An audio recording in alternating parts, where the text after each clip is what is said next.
They told me to not let them golden doors hit me where the good Lord split me. So like Matthew 24 verse 16, I felt the need to flee. Not only from he and she of the kingdom community, but I fled from thee as I walked. I tripped over sharp verses from the holy book I disregarded. I stumbled over praise dance garments I ripped to shreds because I was vexed, hexed over spiritual ambassadors telling me God was upset, displeased with me.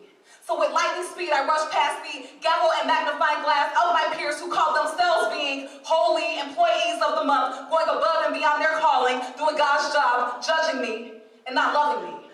I was hurt over quarrels within the church. It had me second-guessing God's promise and my self-worth as I walked away. An organ played. Melodic notes were replaced by feminine voices critiquing my pencil skirt, although I am covered from head to toe. Forever prominent are my curves, which makes my church clothes absurd. Hymns, floating on a breeze mixed with inquiries of whether or not I am here seeking the Lord or seeking a man, and speaking of which, my shoulders grazed by a married gentleman of the ministry who had targeted me for his sexual needs. My spirituality he deemed as naivety, wolves dressed as sheep, utilizing the pulpits to facilitate their dog, chase a cat, foolishness. I was over it.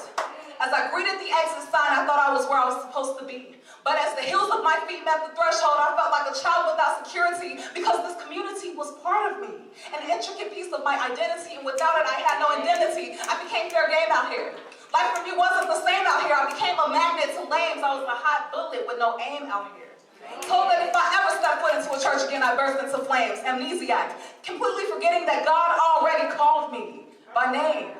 So I was too primrose to have a hot girl summer, but too raggedy for the saints. Told that my white fabric had now been stained. I relinquished my restraints. I gave permission for inhibitions to run wild. Completely convinced I was no longer a child of God. I fell down deep into an abyss, and I swam in my tears in my own wilderness, and I silenced my mind enough to hear a message from the divine telling me that with time, wounds heal, and scars fade, and minds change. So God and I were friends, but our folks didn't get along the same. I told God, I don't really want to go back to your spot, but you can always come over to mine.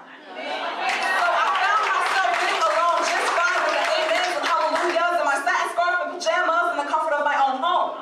Pulling up a sermon on my own phone. My choir was Mary and Kirk Franklin. My pastor was T.D. Jakes, and I felt safe. But safe seldom creates strength.